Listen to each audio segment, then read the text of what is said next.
very good morning to all my dear students.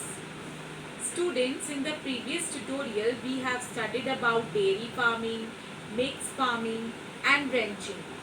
Now today we will cover another types of farming. So let's continue the chapter. Truck farming. The cultivation of vegetables away from the markets is called truck farming. These vegetables are to be supplied to the urban markets. So the farming which took place away from the markets, any cultivation here means kheti, yeah, any agricultural practice which take place away from the markets, that is called agricultural farming. And in this, trucks they play a major role in taking the vegetables to the urban markets. This farming is an intensive type of farming. Intensive, where too much labor is also required. This to cater the needs of a large number of people living in towns and cities.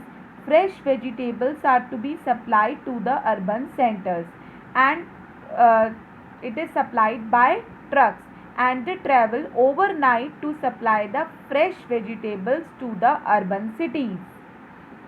Generally, it is developed in densely populated industrial areas of North, like Western Europe, like the UK, France, Belgium, Germany, Denmark, the Netherlands, and northeastern parts of the USA, and California and coastal areas of Canada. So, these are the places where this truck farming is practiced. Netherlands means it is in northwestern Europe country. In India, a variety of climate allows several kinds of vegetables to be grown in different parts of India. So, why different vegetables are grown? Because of different variety of climate which is found in India. The important vegetables which are grown in India like bean, onion, tomato, carrot, pumpkin, cabbage, cauliflower, etc. Vegetables are grown in India all the year round. Now, next, the growing of fruits and plants is called horticulture. So, what is horticulture? Growing of fruits and flowers. There is a great demand of fruits in towns and cities. What are the fruits in demand? Banana, mango, apple, peach that is adu, walnut that is akroot, cherry, orange, lemon and grapes. They are the main fruits. So these fruits they have a great demand. Fruit farming is a significant type of farming. So fruit farming is also done. The growth of fruit farming largely depends upon the efficient system of transport. If transport availability is not good, then what is the use of fruit farming? So fruit farming is wholly dependent upon the transport facilities. The European country, the Netherlands, is the world famous for the cultivation of flowers, the tulip.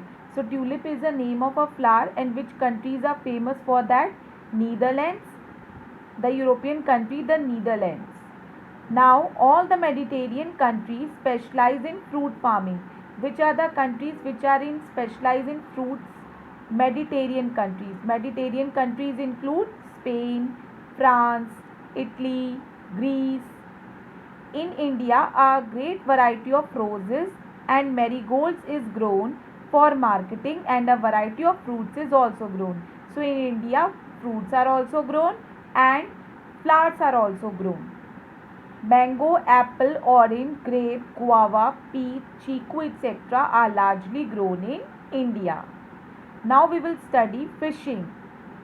Fish is a major item of food in different parts of the world, especially in the coastal areas. Fishing adds to farm income. It involves the catching of fish as well as whale, lobster, crab, prawn, oyster, etc. So these are the some aquatic animals, yes, which are whose farming done. The breeding of fish is called pisciculture. Breeding of fish means the reproduction of fishes. That is also another type of work which is done, in which the people they earn money. So that breeding of fishes. is called as pisciculture. Now we will study sericulture. What is sericulture? In this, silkworms are used for raising the silk. Silk, you know, which from which sarees, suits, shawls they are made. So this is also another type of occupation which is done by people, and in this silk swarms are raised to take out the raw silk from them, and that is called as sericulture. Some kinds of farming have evolved on the basis of social conditions. Now we will study these farming on the basis of some social conditions, socially how it is. Tenancy farming, a system of farming in which land is cultivated by persons other than the owner on fixed terms and conditions, is called tenancy farming. In this tenancy farming, the owner is there, but the other farmers are there who cultivate his farm, and they work according to some terms and conditions, that if they will do this work they will get this much, like this terms and conditions are there. So that is called as tenancy farming. Now we will study cooperative farming. As the name only suggests, cooperative means in which there is cooperation of many farmers. That is called cooperative farming. A farming practice in which farmers pool their resources and manage their farms for taking loans from cooperative banks. In this farming, what happens? Farmers, they pool their resources, means land is of another farmer, tools or weapons of another farmer, and they pool their resources to do the farming on one land, and sometimes they take loans from cooperative banks too. It became very popular in densely populated countries where the size of farms is meager and the farming done by individual farmer is not very economical.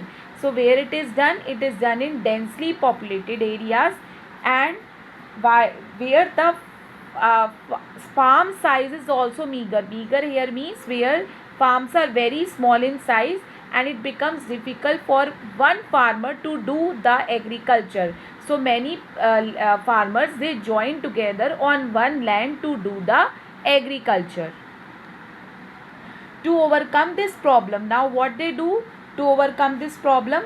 All the farms divide these farming activities among themselves. Farming activities are divided among the farmers. As a result, agricultural production is increased, and it also helps to raise the standard of living. Like this, every farmer, they get the work, they get the payment also, and the agricultural production is also increased. They can buy or hire machinery, high quality seed, fertilizer, and they arrange for marketing their production. Now where it is successful? Cooperatives are very successful in Denmark, the Netherlands, Belgium, Norway, and Sweden. And in India, which two states are there where cooperative farming is successful? Maharashtra and Gujarat. Now we will study collective farming. In this farming, the farmers, they don't pool their resources. Okay, one managing committee is there. This farming, now we will study collective farming. This type of farming is typical for Soviet Russia and some East European countries. And in this farm, the farm is managed by a committee headed by a farm manager. In this, manager is there who look after the farms. The managing committee earmarks work to different labor groups known as brigades. Earmarks means that they choose some farmers and different types of work given to them, and they are called as brigades. The work done by each member of the brigade is assessed, and his remuneration is fixed as per his nature of work. Now what happened? Whatever the work allotted to the labor or to the farmers, their works are judged. As this means they are checked or they are judged, and then their salaries are fixed according to their work. The farmers get their houses on the farm. They have small private plots that can be cultivated. So sometimes they build their houses on the farm also to look after the agriculture. They keep some animals for their personal use also, because they have to look after the farms. The average size of the farm in Soviet Russia varies from 250 hectares to 2000 hectares. Now we will study agricultural development. To increase agricultural production and to meet the growing demand of an increasing population, the efforts are taken are called agricultural development. What is agricultural development? To increase agricultural production and to meet the requirements of the people on a large scale. That is called agricultural production. Now, how can we increase agriculture? By the use of scientific inputs such as improving irrigation facilities, by using fertilizers, or by using high varieties of seeds. What is mechanization of agriculture means? Use of machines like tractors, seed drillers, weeders, sprayers, harvesters, etc. So, through different these machines we can increase the agricultural production. Intensive agriculture is practiced generally by developing countries of large population. I told you already that intensive agriculture is practiced in densely populated areas. This is because the crops are grown mostly for subsistence on fragmented small land holdings. So they are telling that intensive agriculture is mostly grown for subsistence, and fragmented means on small pieces of land with small land holdings. Farmers in developed countries like the USA, Canada and Australia usually possesses large land holdings which are suitable for commercial agriculture. And also I told you that commercial agriculture is practiced in low density of population. Now students, we will do the exercises. Tick write the correct answer. The factors affecting agriculture are soil, climate and irrigation, size of land, D, all of these. The correct answer is all of these. That soil is suitable for rice? Alluvial, clay, sandy, red. The correct answer is clay. Third, agriculture is the most common in densely populated areas. Subsistence, plantation, commercial, shifting. The correct answer is subsistence. Fourth, dash farming cannot be possible without rainfall. Dry, humid, dairy, mix. The correct answer is humid. Fifth, cooperatives are very successful in the Netherlands, Belgium, Norway, all of them. The correct answer is all of them. Now true false. Clay soil retains water means it seeps water, it soaks water. The correct answer is true. Sandy soil is suited for growing groundnut and millet. True. Commercial agriculture is practiced in densely populated areas. False.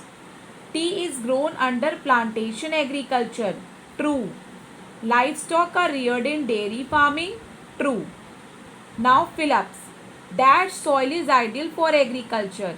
The correct answer is alluvial soil. Dash is the most common in thickly populated areas. Intensive agriculture. Malaysia is well known for the production of rubber. Dash farming has been established to fulfill the needs of industrial cities. Dairy farming. The cultivation of vegetables away from the markets is called truck farming. So students, today we have finished another chapter and hope you are able to understand this chapter properly. Now in the next tutorial we are going to start a new chapter. Till then, read the chapters carefully which we have already done. Meet you in the next tutorial. Till then, have a good day.